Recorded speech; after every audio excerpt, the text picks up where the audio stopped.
Oke teman-teman, balik lagi dengan saya Vicky Ridho. Seperti biasa saya akan mereaction soal sepak bola Indonesia dan juga tanggapan komentar dari netizen soal sepak bola tanah air. Jadi kali ini kita mau membahas soal pelatih timnas Indonesia yang posisinya sudah tidak kosong lagi dan sudah diumumkan oleh akun media sosial dari timnas Indonesia. Jadi pelatih kali ini datang menggantikan Patrick Kluivert dengan sejumlah pengalaman dan juga prestasi yang tidak jauh berbeda dari Sintayong. Siapa pelatihnya? Pasti kalian semua sudah tahu. John Hartman, mantan pelatih timnas Kanada. Ya, semoga dia datang ke Indonesia dengan pekerjaan yang sangat-sangat super duper berat ini. Semoga dia tidak tertekan dan ya bisa bawa timnas Indonesia jauh lebih bagus dari eranya Sintayong dan juga Patrick Kluivert. So, seperti apa tanggapan dan komentar dari netizen soal penunjukan pelatih baru oleh PSSI? Mari kita simak sama-sama.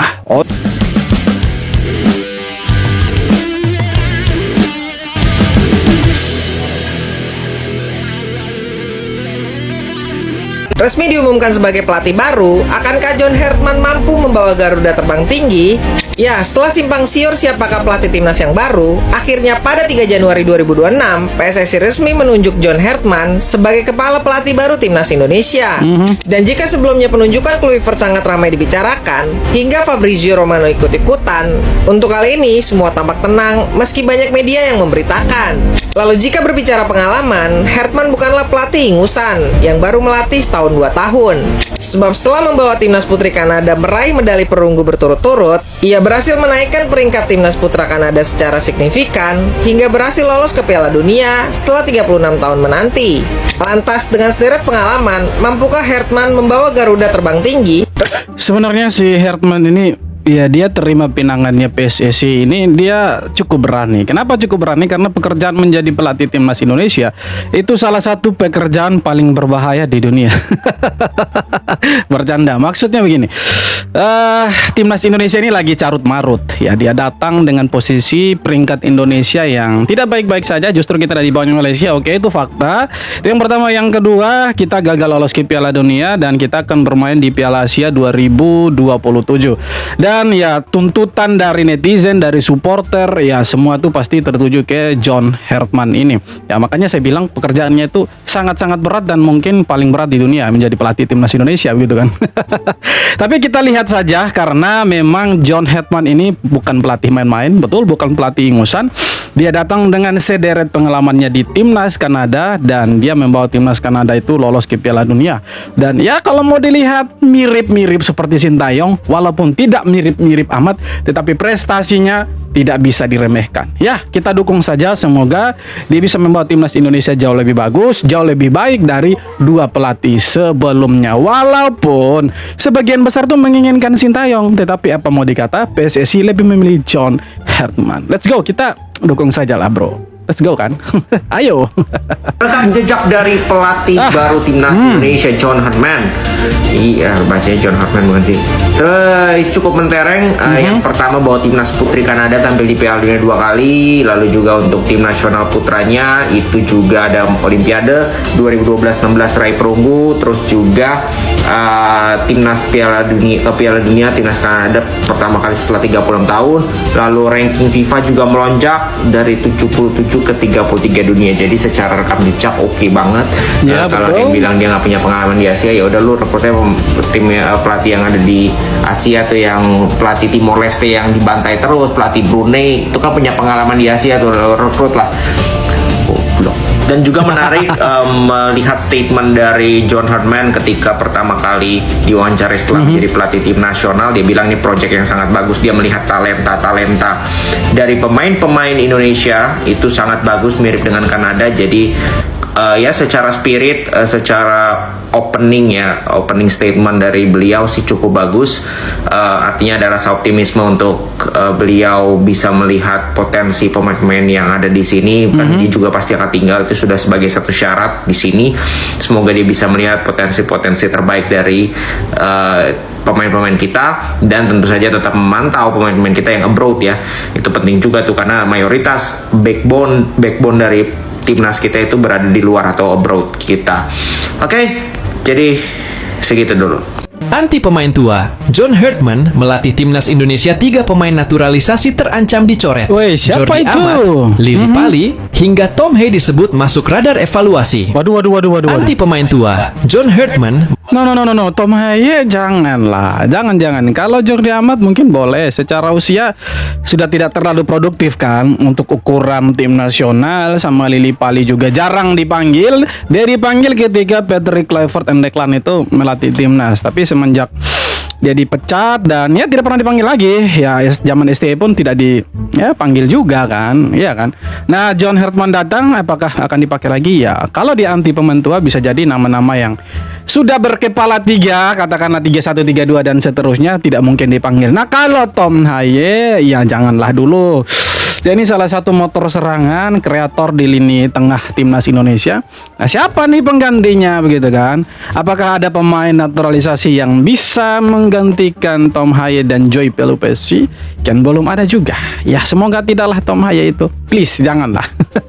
Waduh gila, pelatih timnas Indonesia yang baru saat ini, John Herdman, pernah memiliki rekor yang sangat luar biasa bersama timnas Kanada, yaitu 17 kemenangan beruntun tak terkalahkan. Ngeri. Dan momen ini terjadi di tahun 2021-2022 guys, di dalam ajang kualifikasi Piala Dunia. Sekaligus John Herdman ini membawa timnas Kanada lolos ke Piala Dunia untuk pertama kalinya dalam 36 tahun terakhir. Widih, kalau ngelihat track record dari pelatih ini, ya bisa dibilang ini cukup menjanjikan Ya, dan memberi betul. harapan untuk timnas Indonesia punya prestasi lebih baik ke depannya. Semoga aja ya. Kalau menurut kalian gimana?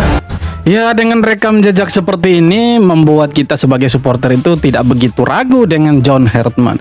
Tapi kalian tahu kan di Indonesia seperti apa? Tidak perlu dibahas panjang lebar lah. Kalian sudah tahu bagaimana di federasinya, bagaimana di belakang layarnya kalian sudah tahu ya kan? Ya semoga itu tidak terulang lagi dan biarkanlah John Herdman dengan kreasinya sendiri dan dia bawa timnas Indonesia lebih bagus lagi. Ya, semogalah tidak ada oknum-oknum yang ya boleh dikatakan ya masuk sedikit-sedikit lah ke dalam inti dari timnas Indonesia. Jangan sampai seperti itu. Kalau sampai seperti itu ya percuma mau sehebat apapun pelatih.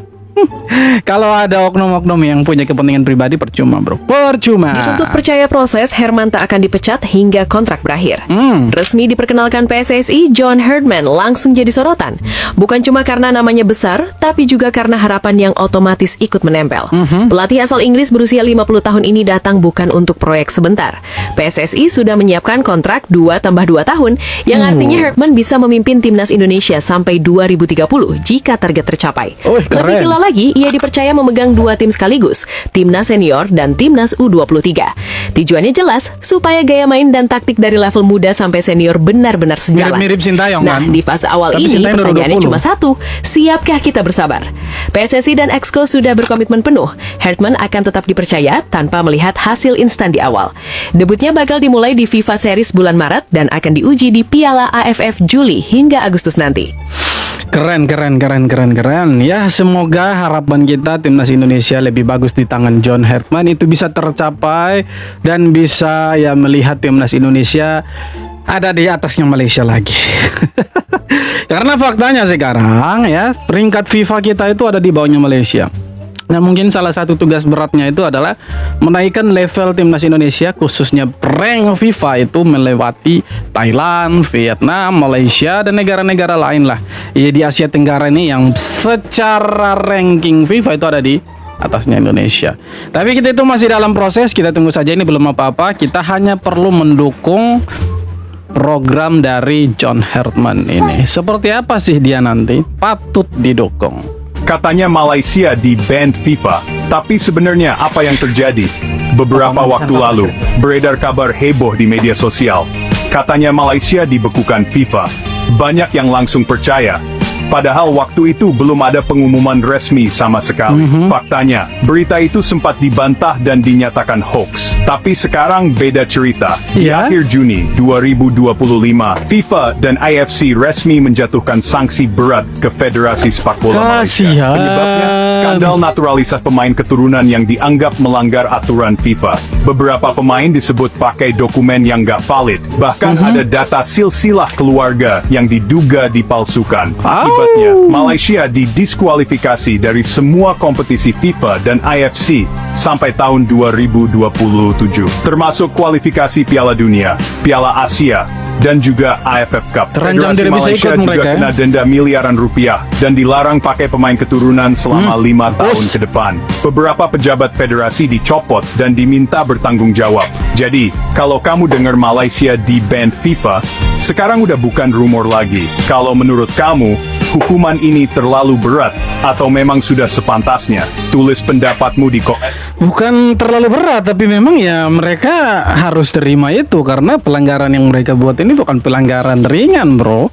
Di saat timnas Indonesia akan bermain di Piala Asia, kemudian kita punya pelatih baru, yang mereka masih sibuk dengan dokumen palsu pemain naturalisasi. Ya, mereka didenda, kemudian 3 kemenangan beruntun mereka itu dianulir, ya, dikasih ke lawan-lawannya mereka yang waktu itu kalah. Jadi sekarang Malaysia secara rank FIFA itu pun turun karena 3 poin mereka dari 3 pertandingan itu juga tidak dianggap. Artinya hangus, dianulir, didiskualifikasi.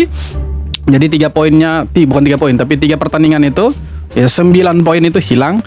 Dan ya sekarang Malaysia turun peringkat dan ya tidak terlalu jauh lah dari rank FIFA Indonesia, walaupun mereka masih di atas sih. Tapi tidak terlalu jauh jaraknya, gapnya gitu kan. Tapi ya jadi aib sih untuk sepak bola Asia Tenggara karena mereka terlalu bernafsu sih untuk mengejar timnas Indonesia.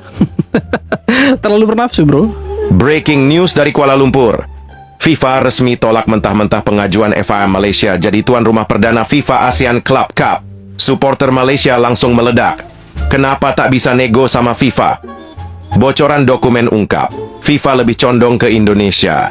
Karena sponsor raksasa kayak Qatar Airways, Emirates, sampai Etihad cuman mau kalau Garuda yang jadi host. Kantor AFC boleh di Malaysia, tapi panggung ASEAN sekarang milik Jakarta. Bukan milik Malaysia. Jadi berbedalah kelasnya sekarang itu sangat-sangat beda. Pasukan bola sepak Harimau Malaya kena ban lagi, guys. Alah, kali ini bukan blogger daripada blogger Keno ha tu bukan Keno ha, bukan. Daripada jurulatih Keno ha. Ha, ni guys, nama dia Coach Justin situ. AFC ikut bersuara bantah tuduhan Coach Justin soal Malaysia dihukum FIFA.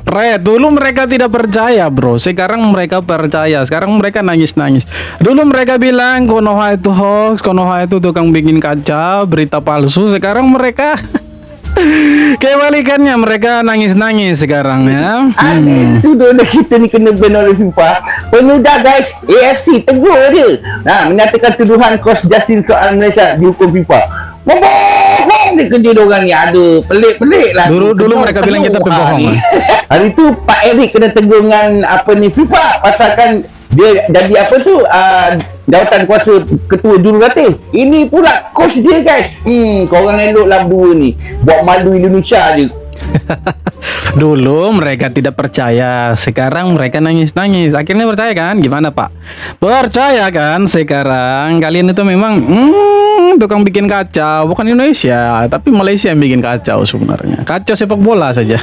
Breaking news, Harimau Malaya jatuh ranking FIFA. Apa benda ni, weh? Baru saja keluar update dari FAM. Malaysia turun 5 anak tangga dari kedudukan 116 kepada 121 di dunia. Mungkin takkan kena kecam kot kerana masih lagi 1 tempat di atas Indonesia. Ini berikutan hukuman 3 game friendly yang diisytiharkan kalah oleh FIFA setelah Harimau Malaya didapati bersalah menggunakan player yang tak sah. Orang cakap ini baru saja permulaan masalah kita. Pedih, guys. Bayangkan hanya beberapa bulan lepas kita semua positif dengan perkembangan revolusi Harimau Malaya. Apatah lagi rekod tanpa kalah Peter Klemovski. Tapi sekarang pening daripada meraihkan gol di atas padang sampai fans stres benda yang bukan-bukan di luar kawalan kita. Satu persatu hal keluar. Pecat inilah, pecat itulah. Sampai siasatan jawatan kuasa bebas tak boleh cari penyelesaian. Bayangkan yang terkini FAM kena buat polis report pula. Dan pihak penaja mungkin akan tarik diri bekerjasama dengan FAM selepas keputusan khas. Ada lagi, aku baru tahu FAM juga dihukum oleh AFC lebih dari RM50,000 pasal lambat 1 minit lebih memulakan game serta gagal mendapatkan Faizal Halim masuk press conference. Gila stres, bro. Sekarang cuma haraplah yang keputusan khas tu ada manis-manis sikit demi fans Harimau Malaya yang masih lagi setia dan sayang kepada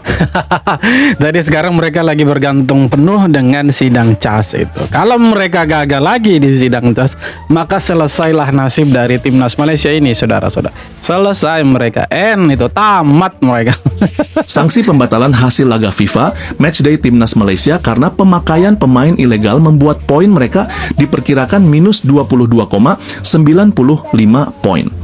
Menurut akun Footy Ranking yang khusus membahas ranking FIFA, Malaysia kemungkinan akan turun dari posisi 116 melorot ke posisi 122 imbas pengurangan poin tersebut. Itu artinya posisi Malaysia menjadi satu tingkat di bawah posisi timnas Indonesia yang naik satu peringkat ke posisi 121. Ya, jadi sekarang Malaysia itu ada di atasnya Indonesia secara peringkat FIFA. Tapi kalau secara prestasi mereka tetap di bawahnya kita, bro. Dan itu harus diterima sebenarnya. Tapi ya kalian tahu sendiri, supporter dari Harimau Melayani tidak mau menerima itu. Tapi ya tidak apa-apalah. Biasa orang haus akan penghargaan itu memang seperti itu. Kalau kita sih kan sudah biasa, jadi ya santai saja sebenarnya, tidak masalah. Ya teman-teman, jadi itu dia beberapa video tanggapan komentar dari netizen soal sepak bola Indonesia dan juga Malaysia. Dan ya seperti apa tanggapan kalian, silahkan tulis kolom komentar. Dan terima kasih banyak sudah nonton video ini sampai akhir. Dan sekali lagi jangan lupa untuk like, comment, dan subscribe. Kita jumpa lagi di video-video berikutnya. Thank you bro.